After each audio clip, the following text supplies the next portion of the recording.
जय हिंद मेरे प्यारे साथियों। और यूपीएसआई अर्थात उत्तर प्रदेश पुलिस भर्ती परीक्षा के भावी दरोगा साथियों सभी को नमस्कार। ये यूपीएसआई के बच्चों के लिए एक नई श्रृंखला प्रारंभ की जा रही है, जिसमें आपको टाइप वाइज और पीवाईक्यू पर आधारित सवालों का संपूर्ण संकलन एक जगह मिलेगा। तो मेरे प्यारे बच्चों, इस श्रृंखला का भरपूर सहयोग कीजिए और ज्यादा से ज्यादा बच्चों में शेयर कीजिए। चलिए शुरू करते हैं। आज हम बात करेंगे टाइप नंबर 1 यानी इकाई का अंक पर आधारित प्रश्न। इकाई का अंक होता क्या है मेरे प्यारे बच्चों? इकाई का अंक किसी संख्या के दाहिनी तरफ सबसे अंतिम अंक क्या कहलाता है? इकाई का अंक कहलाता है। जैसे संख्या हो गई 2, 3, 8, 9, तो अंतिम अंक यहाँ क्या है? 9 है। यही क्या आपका कहलाएगा? इकाई का अंक। इकाई का अंक कहें या अंग्रेजी में इसको बोलते हैं यूनिट डिजिट बेटा, यूनिट डिजिट। इस कॉन्सेप्ट से बड़े बड़े सवाल हल भी होते हैं। और पहले तो हमको यूनिट डिजिट से हमको क्वेश्चन को सॉल्व करना है जिस टाइप के यूपीएसआई में आए हुए हैं क्वेश्चंस। ठीक है, जैसे कोई भी और संख्या ले लीजिए, 4, 5, 8, 9, 7। तो जो 7 दिखाई दे रहा है इसी को हम बोलते हैं बेटा यूनिट डिजिट। जी हाँ, आपका समय कम से कम बर्बाद हो इसके लिए हम पहले से ही क्वेश्चन में टाइप लिख कर ले आए हैं। चलिए, योग और अंतर वाले कैसे सवाल पूछे जाते हैं इस पर चर्चा करते हैं कि योग और अंतर में कैसे संख्याएं दी रहती हैं और उनका योग और अंतर पर आधारित सवाल पूछा जाता है आपसे विभिन्न परीक्षाओं में भी, और यूपीएसआई में तो पूछा ही जाता है मेरे प्यारे। तो आइए बात करते हैं योग पर। योग पर आधारित सवाल कैसे पूछे जाते हैं? तो हम कहेंगे जैसे 3, 4, 2, 8 और 3, 8, 9 प्लस 4, 3, 7 दिया गया है या 1 दिया गया है लास्ट में। तो देखिए बच्चों, अगर हम योग की बात कर रहे हैं या अंतर की बात कर रहे हैं, गुणा की बात कर रहे हैं या घातांकी संख्या पर आधारित प्रश्नों की बात कर रहे हैं, हमेशा हमारा ध्यान कहाँ होना चाहिए? कहते हैं तेरा ध्यान किधर है, इकाई का अंक इधर है। यानी हमेशा ध्यान किस पर देना है? इकाई के अंक पर देना है, बाकी की चीजों पर नहीं देना है। चलिए शुरुआत करते हैं। कैसे? इकाई का अंक यहाँ 8 है, यहाँ 9 है, यहाँ 1 है। तो 9, 8, 17 हुआ। जैसे 17 हुआ तो हमको केवल इकाई के अंक से मतलब है, 7 एक कम 7। यानी यहाँ फाइनली हमारा यूनिट डिजिट जो आएगा जोड़ का इकाई का अंक आएगा प्यारे बच्चों, वो आएगा 7। ठीक है? हाँ सर। अगर अंतर की बात कर लें यानी घटाना की बात कर लें तो घटाने में दिया रहे तब कैसे करेंगे सर? तब भी ऐसे ही होगा। जैसे 4, 3, 2, 9 माइनस 3, 2, 8, 7 ऐसे दिया गया है। तो हमको क्या देखना है? केवल और केवल इकाई का अंक। देखिए 9 और 7, 9 में से 7 घटेगा, कितना आएगा? 2 आएगा। अर्थात इसका यूनिट डिजिट क्या आएगा? 2 आएगा। सिंपल सी बात है। अगर योग और अंतर दोनों एक साथ में रहे तब, योग और अंतर एक साथ में रहे तब, जैसे 3, 4, 9 प्लस 8, 3, 7 माइनस 3, 4, 2, 9, 4 माइनस 3, 8, 7, 5। अच्छा, यहाँ अंक बढ़ा लीजिए क्योंकि अगर हो सकता है ये संख्या घटाना वाली माइनस वाली संख्या बड़ी हो जाए तब, तो उसके लिए दिक्कत हो जाएगी। तो मेरे प्यारे बच्चों, फिर से वही काम करना है, केवल और केवल इकाई पे ध्यान देना है, केवल और केवल इकाई पे ध्यान देना है। प्लस वालों को जोड़ लीजिए तो 9, 7 कितना हो जाएगा? 16 हो जाएगा। और यहाँ पे 4 और 5 कितना हो जाएगा? 9 हो जाएगा। मेरे प्यारे बच्चों, 16 में से 9 जाएगा, कितना आ जाएगा? 16 में से 9 जाएगा, कितना आ जाएगा? 7 आ जाएगा। तो 7 ही इसका क्या हो जाएगा? यूनिट डिजिट होगा। अगर कभी घटाते वक्त आपको ऐसा आ जाए कि छोटी संख्या में से बड़ी संख्या घट जाए, जैसे आपको यहां आ जाए थोड़ी देर के लिए कि 9 माइनस 9 तो बड़ा अंक हो गया, 6 माइनस 9 आ गया, तो आपका माइनस में आ जाए, कोई बात नहीं, माइनस में 3 लिख दिया करिए। 6 में से 9 गए कितना? -3। बस एक काम करिएगा लास्ट में फाइनल में, क्योंकि ऋणात्मक में कभी इकाई अंक होगा नहीं, तो लास्ट में क्या काम करिएगा? इसी में 10 जोड़ दीजिएगा।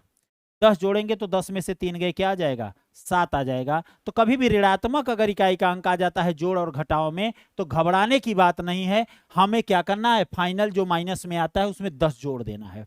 ठीक है, यस सर। पढ़ते हैं अब गुणा में इकाई के अंकों पर। जैसे संख्याएं गुणा के रूप में लिखी गई हैं, कई संख्याएं गुणा के रूप में लिखी गई हैं, तब कैसे इकाई का अंक निकालेंगे? देखिए 3 4 2, 4 3 5, 4 3 8 2, 3 6 7, 5 3 1। अब फिर से वही बात ध्यान देनी है कि हमको केवल इकाई के अंक को देखना है और किसी को नहीं। जैसे यहाँ 2 है, यहाँ 3 है, यहाँ 2 है, यहाँ 7 है, यहाँ 1 है, बस इन्हीं का आपस में गुणा करिए और सिंगल डिजिट में यानी एक ही डिजिट में रखिए। डबल डिजिट में जाता है यानी 2 अंकों में जाता है, 3 अंकों में जाता है तो उसको सिंगल बना लेंगे, बाकी को छोड़ देंगे, केवल इकाई पर ध्यान देंगे। 2 से 3 में करेंगे 6 का 6 आ जाएगा, 6 दूनी 12 आएगा, लेकिन 12 में 2 ही लिखेंगे। 7 दूनी 14 आएगा, लेकिन 4 ही लिखेंगे। 4 एक कम 4 आएगा, तो फाइनल आंसर आपका यूनिट डिजिट क्या आ जाएगा? चुटकियों में सवाल होने वाला है बेटा, अगर आप इस बात को ध्यान देते हैं तो। ठीक है, तो यूनिट डिजिट क्या आ जाएगा? 4 आ जाएगा। एक बात और याद रखिएगा कि गुणा में अगर हमारे सामने 3 2 1 4 3 7 9 8 5 4 3 2 3 9 7 4 3 5 5 नहीं 6 ले लेते हैं, 6 बन नहीं लिए थे। तो हमें एक बात ध्यान देना है प्यारे बच्चों कि अगर रास्ते में कहीं पर भी 5 और 2 दोनों मिल गए, 5 और 2 दोनों मिल गए, दिखा नहीं, 5 दिखा और 2 दिखा, 5 और 2 दिखा, तो ये दोनों आपस में 10 बना लेते हैं, तो 10 क्या हो जाता है? 0 होगा। यानी 5 और 2 दोनों हो तो इकाई का अंक क्या होगा? बिना सोचे समझे आगे जाना भी नहीं है, आगे गुणा भी करना नहीं है, 0 होगा। और रास्ते में कहीं 0 भी मिल गया, रास्ते में कहीं 0 मिल गया इकाई का अंक, तो पक्का है सबको सर्वनाश कर देगा, क्योंकि 0 आते ही क्या करता है? सबको नाश कर देता है। मतलब ये बात याद रखना है कि गुणा में अगर 5 और 2 मिल गए एक साथ, तो इकाई का अंक सदैव क्या आएगा? 0 आएगा। और केवल 0 भी हो तब भी 0 आएगा। ठीक है, हाँ, तो ये एग्जांपल है आपका, इसका इकाई का अंक हमेशा क्या आएगा? 0 आएगा। अब बात करते हैं मोस्ट इंपॉर्टेंट पॉइंट की, जो कि सबसे ज्यादा पेपर में पूछा जाता है मेरे प्यारे बच्चों, घातांकी संख्या पर आधारित इकाई का अंक। घातांकी संख्या क्या होता है पहले ये समझें। किसी भी संख्या को जितनी बार गुणा किया जाता है वो घात हो जाता है, और जिसको गुणा किया जाता है वो आधार होता है। मतलब जैसे अगर हम 4 को 3 बार गुणा कर दें तो इसको कहते हैं 4 के घाते 3, जिसमें 4 को हम क्या बोलते हैं? आधार। क्या बोलते हैं? आधार। और 3 को क्या बोलते हैं? घात। बस इन्हीं 2 चीजों को ध्यान देना है। मतलब a को अगर हम a कोई संख्या है उसको हम n बार गुणा कर दें, कितनी बार गुणा कर दें? n बार, तो ये बन जाता है a के घाते n। अब जिसका गुणा किया गया है उसको हम बोलते हैं आधार, और जितनी बार गुणा किया गया है उसको बोलते हैं घात। ठीक है, हाँ, जिसका गुणा किया गया है उसे हम आधार कहते हैं, और जो जितनी बार गुणा किया गया है उसको घात कहते हैं। तो 2 चीजें ध्यान देनी है, केवल आधार का इकाई अंक, यानी जो ये यहाँ पे आधार रहेगा उसका इकाई का अंक ध्यान दीजिएगा। उनमें से क्या हो सकता है? जो आधार के इकाई का अंक होता है वो 0 से लेके 9 तक हो सकता है, इसके सिवा और कुछ नहीं हो सकता, 0 से लेके 9 तक। तो इसको हम 2 कैटेगरी में डिवाइड किए हैं कि मान लीजिए अगर आधार के इकाई का अंक 0 1 5 6 है, तो आपको सिंपल सा याद भी नहीं करना है, सिंपल सा लिखना है कि वही होगा। क्या? कौन होगा? जो आधार के इकाई का अंक होगा। अगर आधार के इकाई का अंक 0 होगा तो घात में कुछ भी रहे, घात कुछ भी हो, घात कुछ भी हो, हमें नहीं पता, कुछ भी हो, ठीक है, वो क्या बनेगा? हमेशा 0 है तो 0 आएगा, 1 है तो 1 आएगा, 5 है तो 5 आएगा, और 6 है तो 6 आएगा। ध्यान से देखिए कैसे एग्जाम्पल में हम बताते हैं आपको, इस तरीके से। जैसे 3 8 0 लिखा गया है, इसके घात 4 3 5 लिखा है, तो इसके इकाई का अंक 0 होगा। क्यों गुरुजी? क्योंकि आधार के इकाई का अंक 0 है। 3 8 1 लिखा है और 4 3 2 5 कुछ भी लिखा है, तो इसके आधार का इकाई अंक 1 ही आएगा। कुछ भी कर लीजिए, ऐसे 5 के लिए भी, ऐसे 6 के लिए भी। लेकिन सर यदि अगर हमारे पास ये आ जाए, इनको छोड़ के आ जाए, ये चारों लोगों को छोड़कर कोई संख्या आ जाए, 2 3 6 7 8 9 टाइप का आ जाए, तब क्या करेंगे? तो क्या करेंगे, बस यही ध्यान देना है। तब हमको घात पर जाना होगा। घात यानी n, घात क्या है? n। और इसको हम क्या करेंगे? n को 4 से भाग देंगे, n को 4 से भाग देंगे।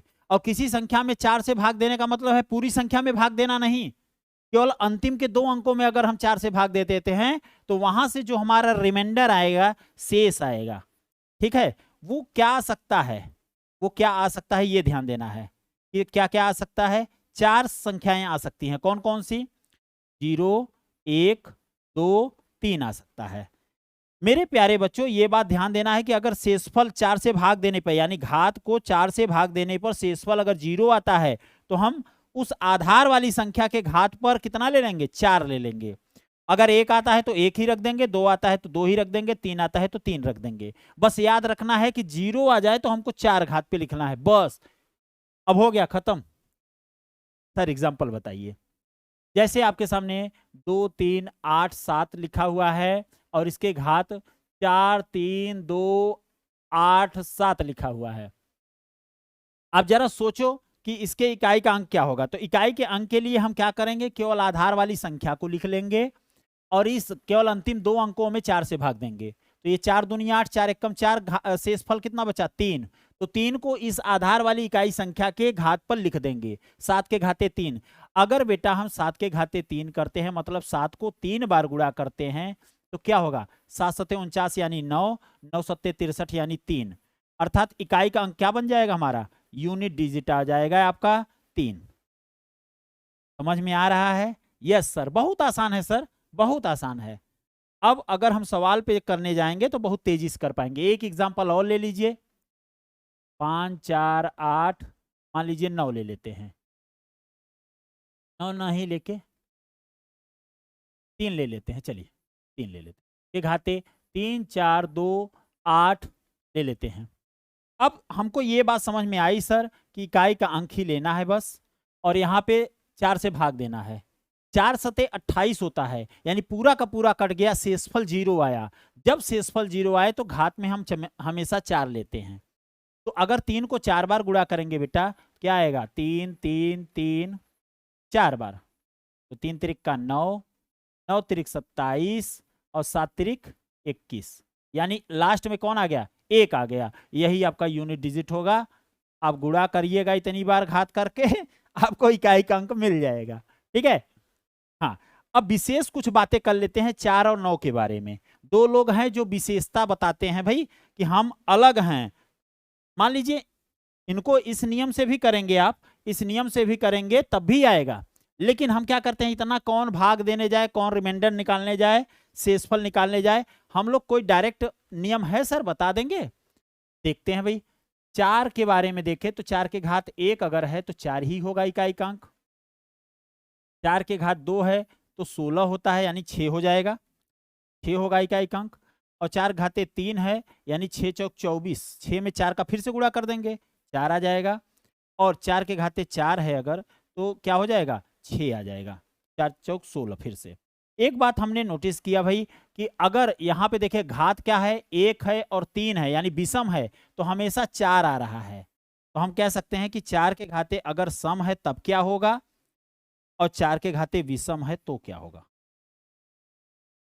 ये थोड़ा सा तेजी ले आएंगे आपको सवाल को करने में। अब देखिए 4 के घाते सम है, यानी 2 और 4 है, तो हमेशा 6 आ रहा है, 6 आ रहा है। तो सम है तो 6 आएगा, विषम है तो 4 आएगा। क्लियर हो आप सभी? ये बात आपको पॉइंट आउट करना है, अपने दिमाग में बैठा लेना है कि अगर 4 की घात के बारे में चर्चा हो रही है तो उसकी विशेषता वाला हम देख लेंगे, तेजी से हो पाएगा। सम और विषम तो पहचानना पता है आपको कि इकाई के अंक पे 0 2 4 6 8 हो तब सम होता है, और 0 2 4 6 8 न हो तो विषम होता है। क्लियर हो आप सभी? Yes sir. हाँ, अब 9 पे आते हैं। 9 के घाते 1 है, 9 के घाते 1 है मेरे प्यारे बच्चों तो 9 ही होगा। 9 के घाते 2 है यानी 81 होगा तो 81 में 1 आएगा। फिर 9 के घाते 3 करेंगे, फिर से 9 का गुणा करिए तो 9 एक कम 9 आएगा। 9 घाते 4 कर दीजिए यानी फिर से 1 आ जाएगा। एक बात हमने देखा भाई इसमें भी कि अगर 1 है 3 है तो हमेशा 9 आता है, यानी 9 के घाते अगर विषम है, 9 के घाते अगर विषम है तो सदैव 1 आएगा। सॉरी, 9 के घाते विषम है तो 9 आएगा, और 1 है यानी 9 के घाते सम है तो हमेशा क्या आएगा? 1 आएगा। इस बात को भी हम पॉइंट आउट करके रखेंगे। अच्छा, नियम हम लगा सकते हैं पिछला वाला, लेकिन ये थोड़ा तेजी लाता है, सवाल को और तेज ले आएगा। कम से कम 5 से 6 सेकंड और आपके बचेंगे। बढ़ते हैं अब सवाल की ओर। ये सवाल देखिए, अब फटाक से उड़ाएंगे भाई। 7 का 7 में करेंगे 49 यानी 9 आएगा। 9 का 3 में करेंगे यानी 9 त्रिक 27 यानी 7 आएगा। 7 का 1 में करेंगे 7 आएगा। 7 का 2 में करेंगे 14 यानी 4 आएगा। 4 तियां 12 यानी 2 आएगा, और 2 का 2 में करेंगे 4 आएगा। फाइनल आंसर आपका 4 आएगा, ऑप्शन नंबर डी। मतलब इस तरीके से आप करेंगे गुणा वाले में। चलिए बढ़ते हैं और कुछ सवाल देखते हैं। कैसे? 6 छक्के 36 6 आएगा। 6 सते 42 यानी 2 आएगा। 2 3 दूनी 6 आएगा। 6 तिरिक 18 8 आएगा। 8 सते 56 6 आएगा। 6 कम 6 यानी आंसर आ जाएगा आपका 6, ऑप्शन नंबर सी। मतलब बस केवल इकाई इकाई अंक को देखिए, बाकी की दुनियादारी से हमें मतलब नहीं है। मेरे प्यारे बच्चों यहाँ देखिए, इकाई के स्थान पे ये है 1829 और इसके घात 42 लिखा हुआ है। वीडियो लंबा ना हो इसलिए मैं थोड़ा जल्दी जल्दी बोल रहा हूँ मेरे प्यारे बच्चों। तो इकाई का अंक 9 है और ये कैसी संख्या दिखाई दे रही है? ये संख्या सम है, भाग देने की जरूरत नहीं है। तो 9 पे जब सम रहता था तो इकाई का अंक 1 आता था, ऑप्शन नंबर डी। ठीक है, अब देखिए कितना फटाक से उड़ रहा है एकदम तेजी से भाई। देखिए 2 के घाते 57 है। 2 के घाते, केवल बाकी की दुनियादारी से हमसे नहीं मतलब है, हमें केवल 2 से मतलब है। 57 में 4 से भाग दे दीजिए जल्दी से। 57 में 4 से भाग देंगे, 4 एक कम 4, 4 चौके 16 यानी घात में 1 बचेगा। भाई जो शेषफल आता है वही लगाते हैं, तो 2 के घाते 1 लिख देंगे। अब यहाँ 3 पे देखेंगे तो 3 के घाते अगर 4 से भाग देंगे तो 2 आएगा। 82 में अगर 4 से भाग देंगे तो रिमाइंडर 2 आएगा। इतना तो आपको आता है भाई। मेरे भाई 2 आ गया और 3 का स्क्वायर 9 हो गया। 9 दूनी 18 आएगा यानी इकाई का अंक 8 आ गया, ऑप्शन नंबर सी। अगर आपके पास कॉन्सेप्ट क्लियर है मेरे प्यारे बच्चों तो सवाल में कोई दिक्कत नहीं होगी। देखिए अब ये कॉन्सेप्ट सम विषम वाला आप लगा सकते हैं। 4 के घाते 24 दिख रहा है। 4 के घाते 24 यानी ये सम है, और जब भी सम आता था तो उस समय इकाई का अंक 6 आता था। कहानी खत्म, ऑप्शन नंबर डी। बढ़ते हैं अगले सवाल की ओर। 7 के घाते 45 यानी 45 में 4 से भाग देंगे तो 1 आएगा शेष। 8 के घाते 73 है तो 8 के घात में क्या लिखेंगे? 73 में 4 से भाग दीजिए। 4 एक कम 4, 4 8 32 1 आएगा। 8 सते 56 यानी इकाई का अंक 6 आएगा, ऑप्शन नंबर डी। मेरे भाई घात 1 है तो 8 सते 56, 56 का इकाई अंक 6 होता है। हाँ भाई, ये दिया गया है 12,547 के घाते 151। तो हमें ध्यान किसका देना है? केवल इकाई के अंक का, यानी 7, और इसमें 4 से भाग दे दीजिए तो केवल 51 में 4 से भाग दीजिए। 4 एक कम 4, 11 होगा। 4 दूनी 8, 3 आएगा। 7 के घाते 3 मतलब 7 को 3 बार गुणा कर लो भाई। तो 7 सते 49, 9, 9 सत्ते 63, 3। लास्ट में इकाई का अंक कितना आ गया? 3, ऑप्शन नंबर ए। उड़ाते चलिए। अब देखिए 12,602 के घाते 153 दिया गया है, तो हमको केवल 2 को देखना है। 153 में 53 में 4 से भाग दे दीजिए। 4 एक का 4, 4 तियां 12 यानी 1। 2 के घाते 1 मतलब 2, इकाई का अंक 2 आएगा। फिर से बढ़िए भाई, ये है 12,568 के घाते 152। मेरे प्यारे बच्चों केवल इकाई का अंक देखिए 8 पर, और 52 में 4 से भाग दीजिए। 4 एक का 4, 4 तियां 12, पूरा कट गया। यानी रिमाइंडर अगर 0 आता है तो हमेशा घात पे 4 लिखेंगे। 8 को 4 बार लिखने का मतलब है 8 को 4 बार गुणा करना। कहानी खत्म। 8 अठाई 64, 4, 8 चौक 32, 2, 2 8 दूनी 16 यानी 6, इकाई का अंक 6 आएगा, ऑप्शन नंबर ए। ठीक है, हाँ, ये तेजी आपके अंदर भी आ जाएगी। यदि किसी संख्या का घन किया जाए तो निम्नलिखित में से कौन से अंक इकाई के स्थान पर हो सकते हैं। तो मेरे प्यारे बच्चों, मैं पूरी बात आपको दिखाता हूं कि 1 का अगर घन करते हैं तो 1 ही आएगा, 3 बार गुणा करिए 1 का। 2 का 3 बार गुणा करेंगे तो 8 आएगा, 3 का करेंगे तो 27 आएगा, यानी 7 आएगा इकाई का अंक। 4 का करेंगे तो 4 के घात विषम क्या है, 4 के घात विषम क्या होता है, 4 ही होता है। अच्छा, 5 के घन करेंगे तो 5 ही आएगा, 125। 6 का घन 216 यानी 6 आएगा। 7 का अगर घन करते हैं बेटा तो क्या होगा, 7 सत्ते 49, 9 सत्ते 63 यानी 3 आएगा। 8 का करिए, 8 का करिए, 8 8 64, 8 चौक 32 यानी 2 आएगा। 9 का घन करेंगे कितना होगा, 9 9 81। अच्छा, विषम है घात ना, तो जब भी विषम होता है तो 9 ही आता है। मेरे प्यारे बच्चों, एक बात हमको देखने को मिला कि देखिए 1 भी मिल रहा है, 2 भी मिल रहा है, 3 भी मिल रहा है, 4 भी मिल रहा है, 5 भी, 6 भी, 7 भी, 8 भी, 9 भी।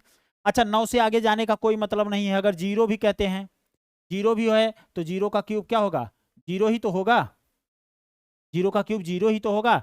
मतलब एक बात हमको क्लियरली समझ में आ गई सर कि 0 से लेकर 9 तक कोई भी संख्या हो सकती है। तो ऑप्शन नंबर सी पर हम क्लिक करेंगे, यानी किसी भी संख्या का अगर घन करते हैं तो 0 से लेकर 9 तक ही अंक हो सकते हैं इकाई पर, और उनका घन करने पर 0 से लेकर 9 तक मिल भी रहा है तो हम कह सकते हैं कि 0 से 9 तक कोई भी संख्या हो सकती है।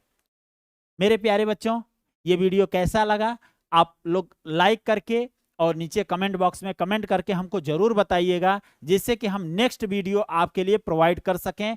और जो भी कमियां होंगी वो आप हमको कमेंट बॉक्स में बताइएगा, नेक्स्ट वीडियो में हम उसको खत्म करेंगे। ठीक है, नमस्कार।